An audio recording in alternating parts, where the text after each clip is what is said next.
Hello, I'm Demishia Wright, and welcome to the Corporate Hustle Podcast, where we teach women how to excel in their 9 to 5, to build empires from 5 to 9, and then invest so they're making money 24/7. So please subscribe if you're interested in learning business tools and strategies that will help you build an empire and make you a true girl boss. Welcome to the Corporate Hustle Podcast. Hello. On this episode of The Corporate Hustle, we interview Dr. Sharon Porter. She is an awesome educator and entrepreneur. She is the true definition of a corporate hustler. I hope you enjoy. First question is, do you want to be called Dr. Porter, Miss Sharon? Or I go by Dr. Sharon. Dr. Sharon. Awesome. Yes. Okay. So, Dr. Sharon, the first thing I always ask everybody is, what do you want the world to remember you by? Oh, that is a great question, Demishia. I think, honestly, it would be my work for women empowerment and leadership. That's something I'm very passionate about. And so just really highlighting all of these wonderful women who are doing great things in whatever industry, whatever business, whatever career that they're in. So I would just say advocating for women and women empowerment. Awesome. So tell us, what exactly do you do? Okay, I do actually so many different things, but first of all, I am a coach and a consultant for leadership development, personal development, and I also do book coaching and book publishing. And so my 9 to 5 career, I'm a leadership development coach in a school district, and I coach new principals and new assistant principals. And so I was a principal for 9 years. And so I have the awesome opportunity to now coach novice leaders in school. And so I really just transferred those skills into my own coaching company. And so now I do leadership development coaching as well as personal and professional development coaching as well. Awesome. That makes perfect sense, because here at in Corporate Hustle Land, we like to talk about how you should be utilizing what somebody's paying you to do. Hello. Into your business, and it shows. I always say, if they never paid you to do in corporate America, why exactly should I pay you to do it in entrepreneurship world, especially when you're building your personal brands? Yes. Let us know what current project that you're really passionate about or you want us to know about right now. Okay, well, my current project is a Women Who Lead anthology. I am highlighting at least 20 dynamic women from different industries who are really doing their thing. And it's so exciting because I'm getting to actually interview these women and I'm just amazed at the number of things and the level of achievement that these women have actually achieved during this time. So, and it's really not all about their achievements, but I do want to highlight their successes and achievements, but more importantly, all of the obstacles and challenges that they face to get where they are. And so that's coming out January 2018, and I am so excited about the women who have signed on to this project. Awesome. Now, when I was looking on your website, I saw grind. Yes. Which is one of my favorite words. Yes. Tell us what your definition of grind is. And so if I have to go back to the beginning of when I founded this entrepreneur network, it really was, again, I'm all about highlighting and showcasing others. I'm a servant leader at heart. And so that was really founded so that I could highlight entrepreneurs. So I highlight an entrepreneur every month through a question of the day. And it's so that the masses can get to know who they are as well as their brand or their product. And so GRIND is an acronym, and it stands for Global Relationships, Igniting Network and Development. And so what that really does is mean that, and basically what you said in the beginning, when you network, you do develop relationships. I mean, that's what it's all about. And so if we keep at it, which is the grind part, you got to keep going. That's my little motto, keep grinding. No matter what, just keep grinding, build those relationships and make those connections. And so that's what the grind is all about. Awesome. I love that. Now, tell us also about your perspective or relationship with or history with network marketing. Because I saw on there from network marketing to entrepreneurship. So I just wanted to get your perspective on it. Okay. And this is what started me down my entrepreneurial journey, is my opportunity to be with an awesome networking marketing company about 3 years ago. And I had been in one before, but I never had the hustle behind it. Like, I just enjoyed the products at a discount, which was my first reason for joining. But then I joined this second one. And when I tell you, it totally changed who I was as a person. And I don't know, and it could be because of the time frame, because I was much younger when I joined the first company. But for some reason, if you're familiar with network marketing, that development that they give you is out free coaching in there. What? I mean, out of this world. And so I was surrounded by all of these wonderful go-getters. And, and it was actually at a women's empowerment luncheon where I was a vendor for my network marketing that I saw all of these women entrepreneurs. And I was just amazed. And that day I left there saying, I'm starting my business.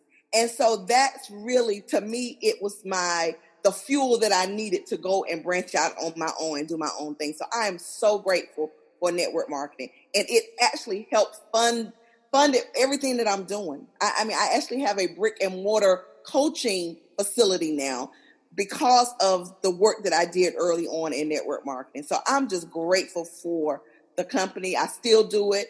And it just gave me everything. Hope. It gave me confidence. It just gave me the determination that, hey, I can be an entrepreneur as well. And so that's my perspective.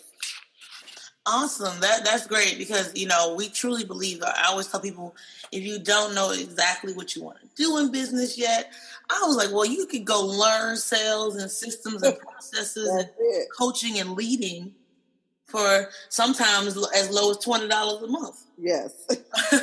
Depending on, just buy the products and keep showing up at the meetings and you'll be motivated to do other things.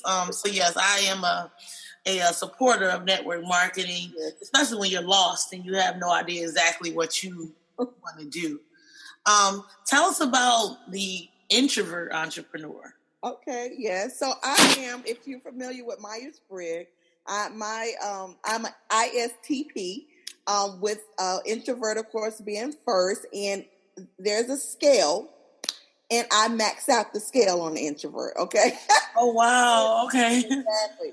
But when I tell you, someone who didn't know me right now would not even see it. And that's because I've learned how to engage myself so that I can just go and do what I need to do as an entrepreneur, because you cannot per se be an introvert or have those habits of an introvert and do the things that you need to do as an entrepreneur. And so what I do, that's one of my talking points.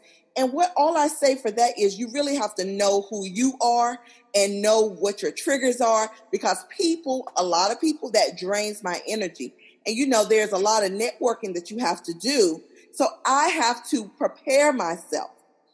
Each time I go to an event, I have to plan, I have to prepare. And so there are certain things that you need to do as an introvert in order to be a successful entrepreneur, because you will lose out not wanting to speak up. That was me, not wanting to talk, not wanting to meet new people. Those are all the things that you have to do to build your business and your brand. And so it's just really learning who you are and how you can adapt to make those things not a hindrance to you. So. Awesome. Yeah, because, a lot of people don't get that. Introvert versus extrovert just means where you draw your energy from. Exactly. It doesn't mean you have to be shy or in the corner.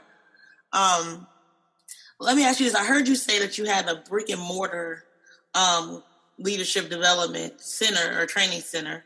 What made you decide to have the brick and mortar versus nowadays all we hear about is digital, and you live in both worlds. So can you, share some light with us on how you're able to do that? Yeah, it was very important to me that I had a space because I still, even though as a coach, and I listen to many different successful coaches out here, one-on-one coaching is not necessarily one of the things that they really say that you need to be doing, but that is something that I enjoy so much is one-on-one coaching.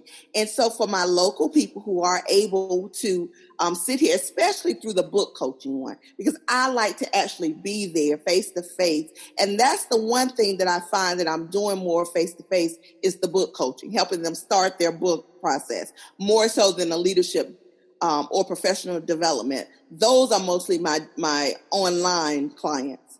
But the book coaching, face to face, I just love to be there to actually see the writing, versus getting it emailed. I don't know. It's just so much. I just love that one-on-one interaction. And so about maybe a year and a half ago, I decided that, I think I would dedicate a space for that. And I did. And I'm so grateful that I did. Yeah, wow. I'm all for it. Let's touch and agree. That's what I call it. When you need to sometimes you just need to feel the energy of your coach and understand what's going on. Speaking of coaching that you mentioned, can you give me some advice or the reader some advice on what are the habits or, traits that I should be looking for when I'm picking these coaches? Well, the first thing that I always say when I do my discovery sessions, that's so we can feel each other out, and I always tell my clients, this is not me trying to see if you're a fit, but you need to also see if I'm a fit for you. The first thing is to really make sure that they have your best interest at heart, and it's not about the almighty dollar.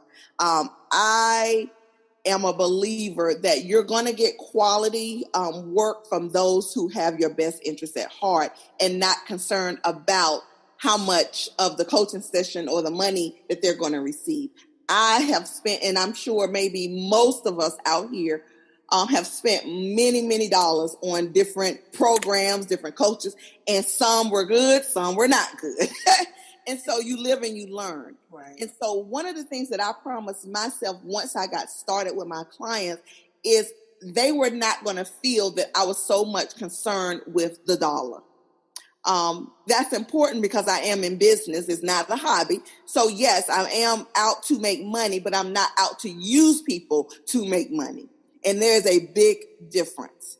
And so for me, I would say for any person trying to hire a coach, you need to, hopefully you have that instinct and go with your gut feeling when you're talking to people. If you're not meshing on that little 15-minute call or 30-minute call or whatever, then why would you pay your money to someone over a long period of time if you're not meshing?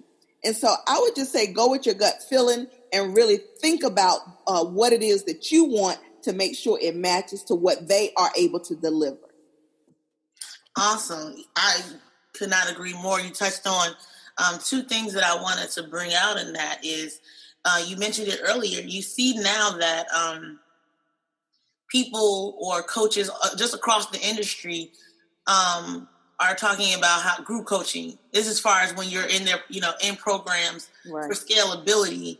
And you understand that, but one-on-one coaching is still important. So could you tell me what is your opinion about how to decide whether you should spend the extra money on one-on-one coaching versus understanding or just the comparing group coaching versus one-on-one coaching? Well, for me, because I've done both as far as me being a client. I've done, some things through group coaching and one-on-one. And it really depends on the needs of the client.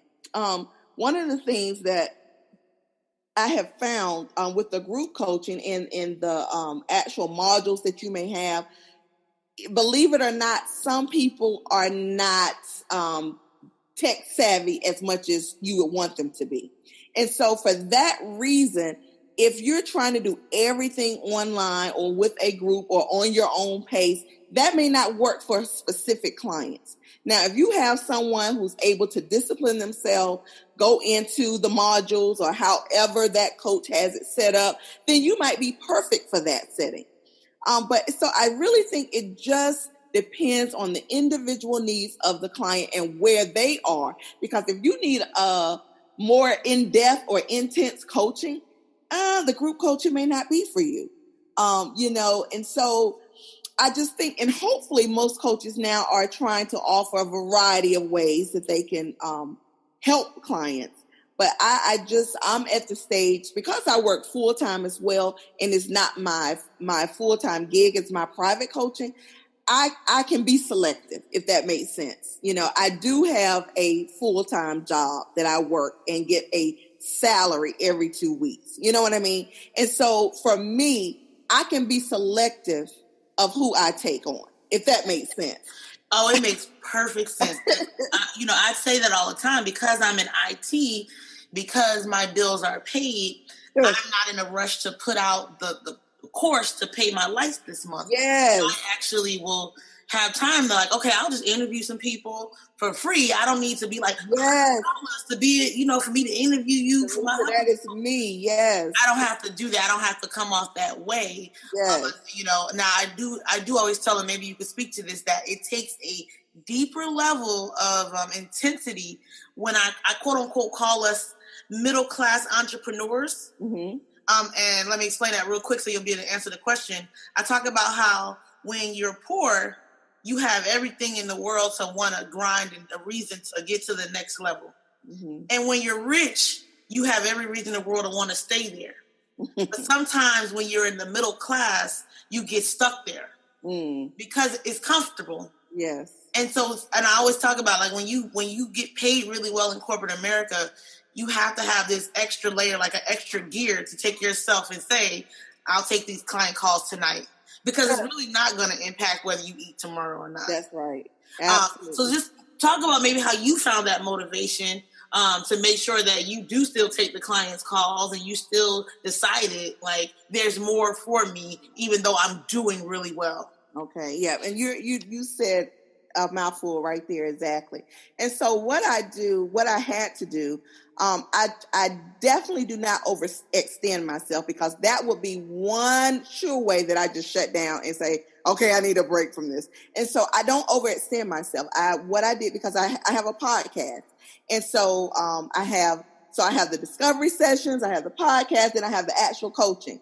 And so what I've done, I actually have a day that I do each one of those things, because when I did this at the beginning, I was running around like I was crazy.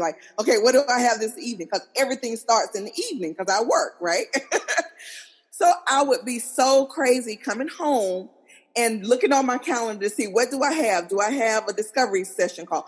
Do I have a podcast interview? What do I, And so actually prioritizing and planning helped me with that, because now I know Mondays are my discovery session calls. So if it's Monday and I have something, I already know what it is. Tuesdays, that's when I do my actual podcast interviews, so it just helped me, and I don't overextend myself. I don't do more than 2 each night, if that makes sense. Oh, so you dropped the nugget on me, yes, I'm telling you. Let me restrict you a little bit. That makes perfect sense. I'm telling you, I was so crazy. I didn't know what, and don't let me be running late coming home, just all spaced out. So that helped me so much. And so now I don't feel like I'm overextending myself. I can do that 1 or 2 call. I know it's not going to be more than 2 in the evenings, because, when you get home, you want to have some time at home as well. And so it has helped me. And now I'm motivated to make sure that I at least have something every night, whether it's a discovery call, whether it's a podcast interview, whether it's a coaching session. And when I do a coaching session, I only schedule 1. And so, because they last an hour. And so it's so wonderful. And so that's how I have helped myself to be motivated, because I have something to look forward to, and I'm not all spazzed out about what's going on. So that's helped me. No, that's awesome. I think definitely that's a nugget for them. Just the part where you talked about, I know that is Sunday or Monday, Right. so I know it can only be this on my schedule. Right. Because I know I'm just like, I wonder, did somebody schedule a corporate hustle interview? Right. Or That's me. LinkedIn? Yes. Or Oh what am I? Let me go check. Let me check what I'm doing. I'm gonna have to reschedule because I ain't got the mindset to interview. Right. Oh my God. Yes. That makes perfect sense. Yes. So when you're coaching people, though, do you find that it's more mindset coaching or technical coaching? So like they just don't know the resources, they don't know the process, or do you find is that they just don't have the mindset or the tools? So yeah. So what I have found, it didn't start out, my niche didn't start out like this, but what I'm finding that I'm coaching more startup entrepreneurs. And so I focus mostly on educators that are trying to start a business. Because for number one, we as educators have so many skills that we don't maximize outside of the school world. And so I have found a little niche here. So when that's the case, it's the resources, it's the technical piece of it. Because they know they want to do it. They know, what they want to do. They just don't know how to get started. They don't know where to go to look. And so that's what I'm finding more so now that I've narrowed my niche, that it's really the technical piece of it. And so, and I also found that I'm really enjoying this part of it more. So it's really the technical piece. Where do I start? What should I do? How should I do this? So yes, it's the technical piece. Awesome. That's good. Now, two-part questions. If you have a mentor, how did you find your mentor? And then tell us the difference, in your opinion, between a business coach and a mentor. Okay. So first of all, I do have a mentor. I have a mentor, but I also have several coaches for different things, if that makes sense. And so as for me, and I'm going to go back to my 9-to-5 profession as a leadership coach, as a principal coach, which is what I am, we also have principal mentors. And so this is what I always tell them, the difference in what I do than what their mentor does. So for me, a mentor is going to be there to answer those questions that you have. Okay. I have a question. They're going to give me the answer to it. That to me, that's a mentor. The coach, on the other hand, is going to be there to ask you the questions for you to answer, because the coach should help you think and reflect and not necessarily give you the answers to what it is that you want to know. They're going to talk it out so that you will come up with the right answer.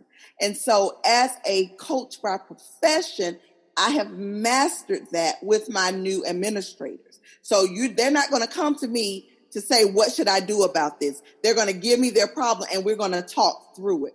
If they want the answer, they call their mentor. And so I use the same mindset in my private coaching. I tell them, I'm a coach. I'm not a mentor. My mentor, I go to her for answers. So what did you do, or what would you do? That's my mentor question. My coach is, okay, here are all the options. Which one do you think is best for you? So it's not a direct answer there. So to me, that's the difference. Okay, so I like that. So basically the mentor will, kind of just gives you the answer or tells you what their experience with that particular situation. Right.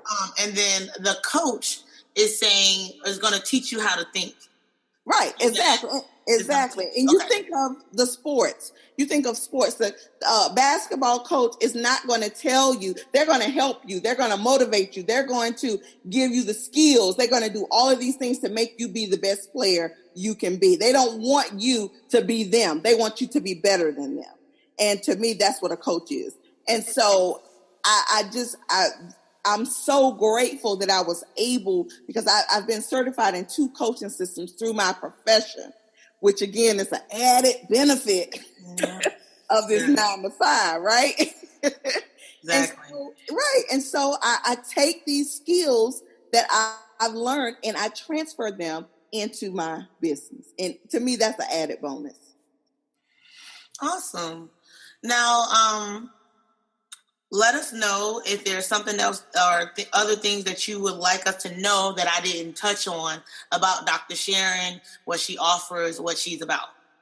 I guess the whole book writing, because I just believe that every entrepreneur needs to have a book. If you are an expert in what you do, then you have something to share with the world. And so I just believe that all the entrepreneurs that are reading your posting, just know that you need to find someone. I'm not saying find me, but find someone if you need help in starting your book. It's as easy as starting in an ebook. But start somewhere to share your expertise. Because if you're in business, then you should have an expertise at something.